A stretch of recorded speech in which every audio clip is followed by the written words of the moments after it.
अमरावतीमधील आजच्या दुर्घटनेमुळे मी खूप दुःखी झालोय. माझे मन हेलावून गेले आहे. दगावलेल्या नवजात बालकांना अतिशय व्यथित अंतकरणाने श्रद्धांजली व्यक्त करतो.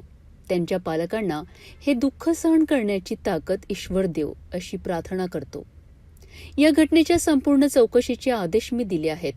जे जखमी झाले त्यांच्यावर उपचार सुरू आहेत.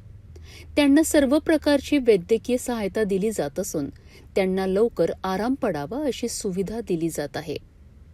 मृत बालकांच्या नातेवाईकांच्या पाठीशी सरकार उभे असून सरकार व प्रशासन संपूर्ण मदत करत आहे. मी जिल्हा प्रशासनाच्या सतत संपर्कात असून आवश्यक त्या सर्व सूचना दिल्या आहेत. प्रशासन पूर्णपणे लक्ष ठेवून आहेत. अधिकाऱ्यांशी याबाबत चर्चा केली आहे. जिल्हा स्त्री रुग्णालयाच्या नवीन इमारतीतील नवजात शिशु अतिदक्षता विभागात सोमवारी पहाटे 4 वाजता लागलेल्या आगीत उपचार घेत असलेल्या 3 नवजात बालकांचा मृत्यू झालाय. काही बालकांना पुढील उपचारासाठी विभागीय संदर्भ सेवा रुग्णालयात हलविण्यात आले आहे. त्यापैकी 4 बालकांवर उपचार सुरू असून 1 गंभीर आहे. आग लागताच रुग्णालयातील कर्मचाऱ्यांनी धावपळ करीत इतर बालकांना सुरक्षितपणे बाहेर काढलेत. आगीचे नेमके कारण अजून समजू शकले नाही.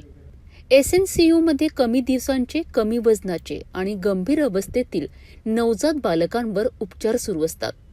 मी जिल्ह्याचा पालकमंत्री म्हणून या घटनेचे तीव्र दुःख व्यक्त करतो.